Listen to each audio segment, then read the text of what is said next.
le fils de Sarkozy, si j'étais aux manettes je brûlerais l'ambassade d'Algérie.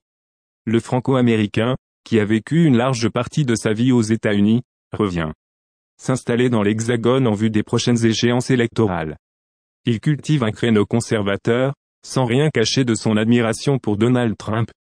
Une nouvelle voix s'est jointe à la caravane des détracteurs de l'Algérie, bien qu'elle ne représente rien dans la classe politique française actuelle, elle bénéficie cependant d'un soutien croissant de plusieurs lobbies pour en faire un nom important sur la scène française.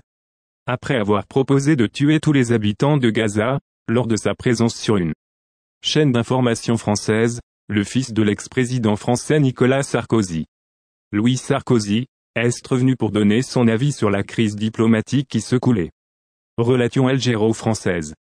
Dans une déclaration au quotidien Le Monde, jeudi dernier, il a déclaré « Si j'étais aux manettes et que l'Algérie arrêtait sans salle, je brûlerais l'ambassade, je stopperais tous les visas, j'augmenterais de 150% les tarifs douaniers. » Après que son père ait détruit la Libye, Louis Sarkozy a proposé de tuer les habitants de Gaza, et aujourd'hui, il veut brûler l'ambassade d'Algérie à Paris. Apparemment la gestion par le meurtre et la violence est une marque déposée Sarkozy.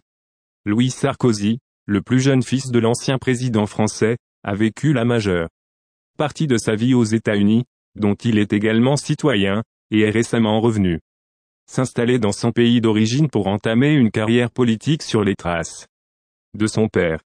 Au cours des dernières semaines, Louis Sarkozy a organisé plusieurs événements pour faire connaître ses idées en vue de lancer un parti, et a déclaré dans le portrait qui lui a été consacré par Le Monde qu'il était un penseur conservateur et admirait les idées de Donald Trump. Il a également jeté des fleurs à plusieurs reprises au régime sioniste, et ses déclarations sur la nécessité de tuer tous les habitants de Gaza ont créé une grande controverse, une manière d'attirer l'attention du lobby sioniste enraciné en France.